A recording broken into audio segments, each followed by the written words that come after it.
Hello. I have new glasses. I literally got them yesterday. I like them a lot. So, hello. I am here for my July books read. I thought this was a slower month than it actually was. To me, I thought I only read 3 books, but I read 4 books in July. Go me. I finished 4 books and I'm currently reading another book. So, to recap, my original goal for the year was 12, and I think I hit that in like April, so I upped it to 50. Well, I upped it to 20 and then I hit that goal too, so then I upped it to 50. So, at the end, I'll tell you how many I've read this year. So, I'll start with the book that I finished first in July, and that was Drop Dead Handsome by Matthew Hubbard. This was an advanced reader copy that I got from NetGalley. Let me see when so it doesn't come out until December of this year. So let me read the description. A heartwarming and hilarious YA romance about the high-stakes world of pageantry and the beauty of first love. Perfect for fans of rom-coms by Katie McQuiston. I don't know who that is. Parker Ryland has always been the master of his own destiny, meticulously planning his escape from his small town. But when he's told that his college application is boring, he is thrown for a loop. Parker may be many things, but boring is not one of them. So Parker applies to his school's Miss Spirit pageant to spice up his application and challenge himself and the town's antiquated gender ideals. Pageant life in southern Tennessee is intense enough without the nerdy but undeniably charming student body president, Dean, offering to give Parker a crash course in pageantry. As the two get closer, Parker's carefully constructed plans begin to unravel. And then someone starts sabotaging Parker, threatening not only his chance at the crown, but his future. As paint splatters and sparks fly, Parker learns that sometimes the best way to win is to play and love by your own rules. I liked this book. I did not love this book. So, Parker, I thought, was kind of annoying. I feel like he was very, like, stereotypical LGBT young male. I don't know. There was something about it that just, he just wasn't, I don't know. I felt like his whole thing was gender, and his whole thing was like this pageantry and gender roles, and it's like, okay, but like what else is there about you? And there's nothing. That's it. And I like reading books, especially any kind of book that's LGBTQIA plus. I want it to be, yeah, they're gay, but this isn't about them being gay, and I felt like this book was about him being bisexual and him challenging the role, and it's like, yes, but that doesn't have to be the entire book, and that was the entire thing. He didn't have any other qualities except that he challenged gender roles. That's it. So I thought that the characters were very two-dimensional, and it was hard to care about them. But other than that, I thought it was cute. There you go. I rated it 4 stars. The second book that I finished in July, I actually read on a plane in between hyperventilating because I do not like planes. This one is called Level Up for Love by Lenora Woods. This one isn't out until September 8th, but that's pretty soon. So, you don't have to wait as long for this one. Forced together for a new D&D campaign, sparks fly as 2 former college rivals clash, both in and out of the game, in this blend of contemporary second-chance romance and fantasy from the author of Roll for Romance. In college, Reagan Riley and Wesley Locke were constantly at each other's throats, competing to be the best in their video game design program, until their unexpected hookup and Wesley's sudden disappearance following it severed their ties for good. 6 years later, Reagan has set aside her game design dreams, opting instead to stay close to her family in Connecticut and channeling her creative energy into D&D. When her long-standing group falls apart, she and her sister join their local game store's new advanced campaign, only to find the demanding dungeon master at the helm is none other than Wesley. In the game, he is Vadrian, a merciless, power-hungry vampire lord, and Regan is Sendra, the sword-wielding lady knight who will stop at nothing to cut him down. When a game design opportunity opens up in the real world, Regan and Wesley find themselves doubly pitted against each other. But as their buried spark reignites and Regan starts to question why Wesley left all those years ago, can they find a way to play nice? And are they playing for more than just to win? I really liked this book. I rated this book 5 stars. I thought it was incredible. I I cared about the characters. They had depth. They were really likable people. I don't know. I really liked them. I liked the storyline. I love an enemies to lovers story. There were some spicy parts of this book, just so you know. I'm not a spice girly, but I really liked the book. Good little low stakes romance, and I love a low stakes romance. Very, very good. The third book that I finished in July is called Think Like a Dog: How Positive Psychology Can Help Your Dog Thrive by Jen Golbeck. And this is not out until September 1st. So this month I really focused on NetGalley advanced readers. I'm not exactly sure why I did that. I think I just went on requesting so many books on NetGalley that I wanted to make sure that I actually read them all. So I really focused on my NetGalley books, but the book that I'm reading now is not a NetGalley book, so just wait for that. But anyway, so the book description for this is A engaging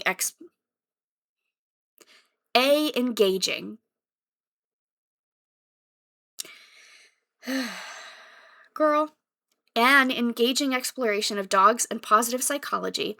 This book reveals the surprising science that explains how your dog thinks and acts, from Jen Golbeck, the internet's dog mom behind the massive social media platform The Golden Ratio, and the author of The Purest Bond.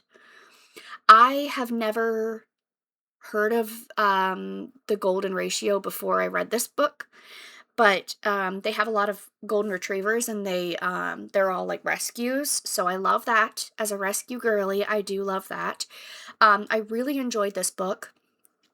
I rated it 5 stars. I love a nonfiction book about dogs. I eat that up. Any kind of nonfiction book about dogs, I love it. Usually I'm more so on the rescue side, so I'm reading stories about someone fostering dogs or going to different humane societies and whatever, it's usually that kind of stuff.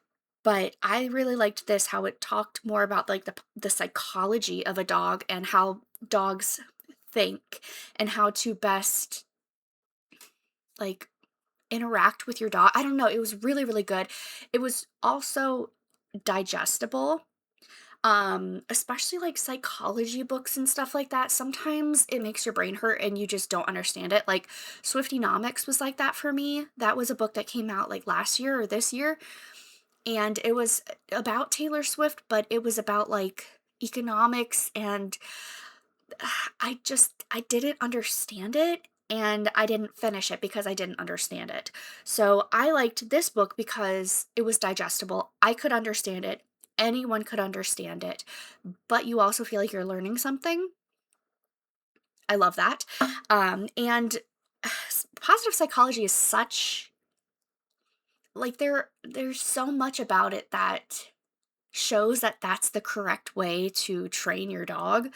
Like my dog, I am not her boss. Like I don't want her to be scared of me. I don't want to intimidate her. Like I want her I want to have a good relationship with my dog. I want us to love each other and enjoy each other and live together happily. And I feel like a lot of intimidation tactics and just downright abuse that some people use to try to train their dog is so counterproductive. So it was really cool to read this, how it's like positive training, positive psychology, um, just all of the good feelings around having a dog. And I completely agree with that because dogs don't forget, and I would never want her to be scared of me. Um, so I loved this book. I thought it was really, really good. And I agree with her points. It was fantastic. So I highly recommend that one because it's an easy read, but it's really good to read. And it was cool to hear about her dogs. So it was cute. The final book I finished this month is The Christmas Yes List by Melissa Ferguson. So this is a Christmas book. Interesting. But NetGalley had something on there where it was like a featured book where they were like, "Hey, read this book." And I'm like, "Okay." So I read it. It was cute. Let me read what it's about. Oh, it says expected. So it's going to be published October 6th. Wow. Soon to be a streaming original movie. Interesting. Get ready for a laugh out loud holiday romance that's brimming with witty banter and heartwarming cheer by the best selling author of Meet Me in the Margins. Never heard of that. Oh, I think I have heard of that actually. I didn't read it though. Melissa Ferguson. Chronic people pleaser Chloe Hollis is determined to finally learn how to get over her fear of rejection. Her unconventional solution? She must collect 10 no's before Christmas Day by asking strangers the most ridiculous favors she can dream up. But her plan goes hilariously off track when she meets James Dutton. James, a rule following workaholic, has decided to do the exact opposite of.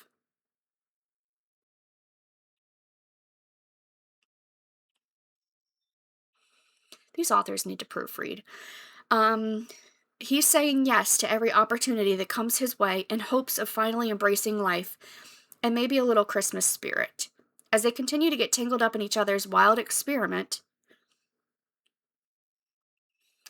more on that later, Chloe and James find themselves in a whirlwind of festive, awkward, and delightful situations. But no one is more surprised than they are to realize they're falling in love. With sparkling humor and swoon-worthy heart, this delightful Christmas rom-com is a feel-good story about facing fear head-on, choosing growth over comfort, and finding the courage to say yes to the things and the people that truly matter. Um,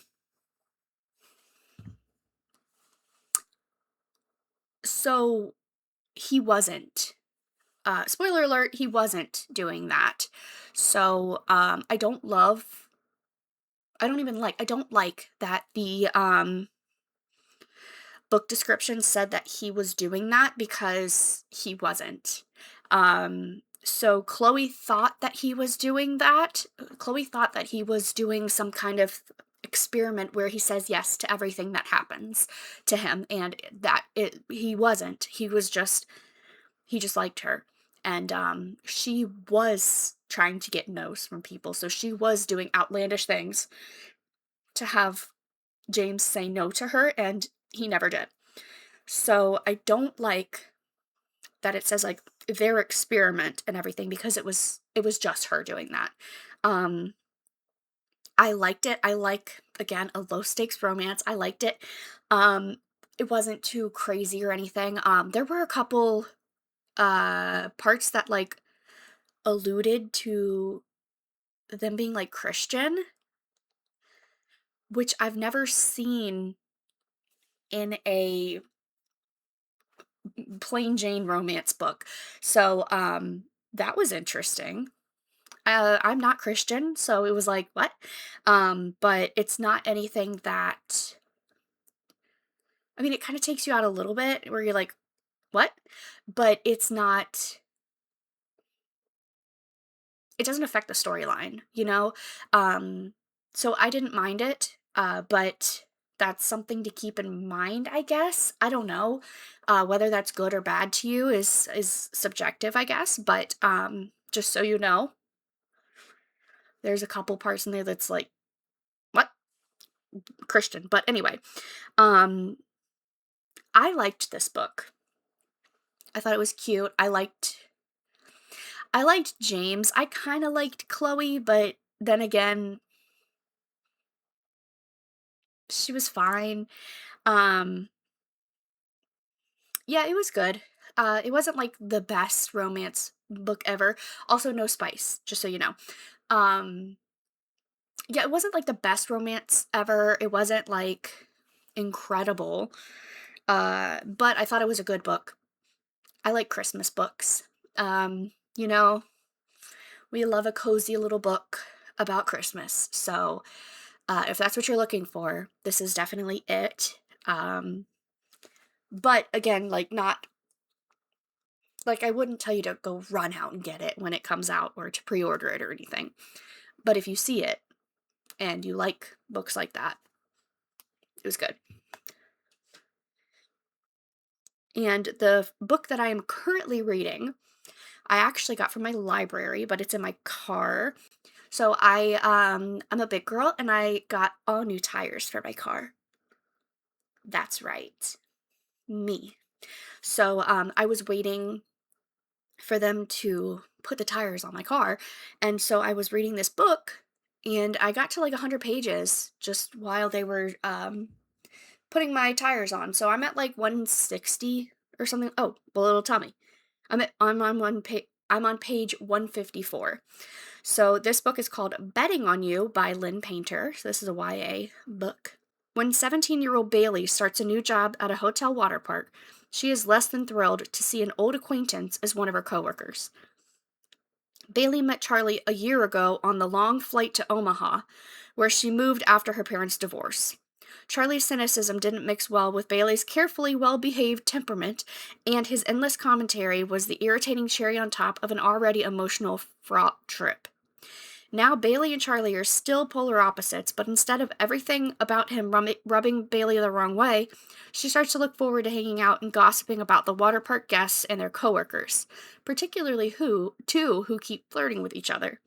Bailey and Charlie make a bet on whether or not the cozy pair will actually get together. Charlie insists that members of the opposite sex can't be just friends, and Bailey is determined to prove him wrong. Bailey and Charlie keep close track of the romance progress of others, while Charlie works to deflect the growing feelings he's developed for Bailey.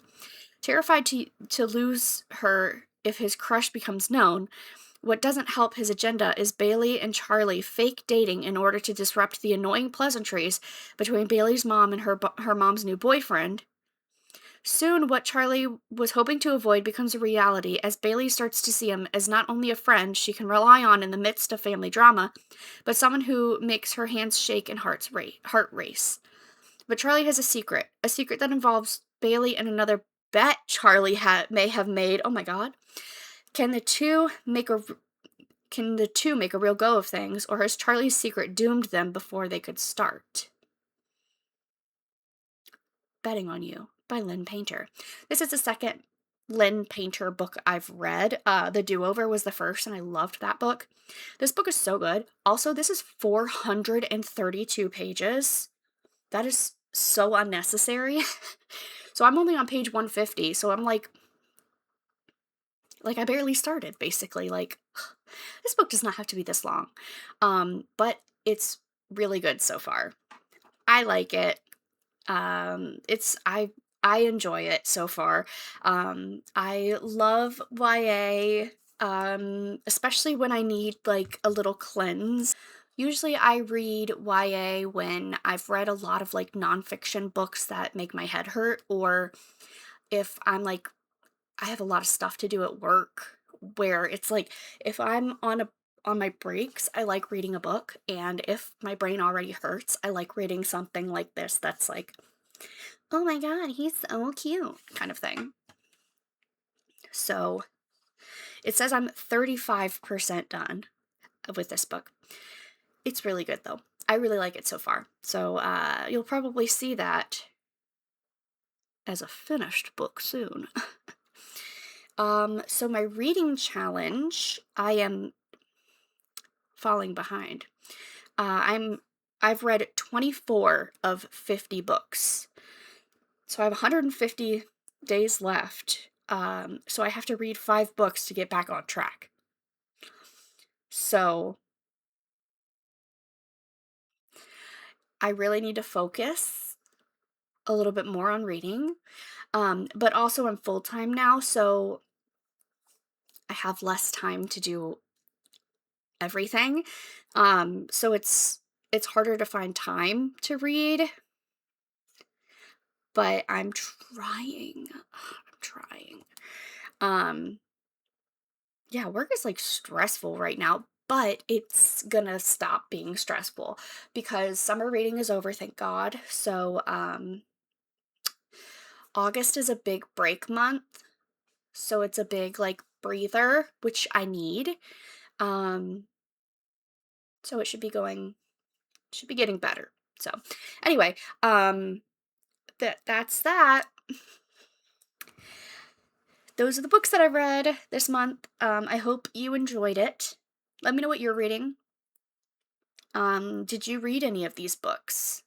Do you also have NetGalley? Do you also read advanced reader copies? Let me know. And if you have a book that you think that I would like, you can recommend it. Okay. Well, thank you so much for watching. Subscribe if you wanna, and I'll see you in my next video. Bye!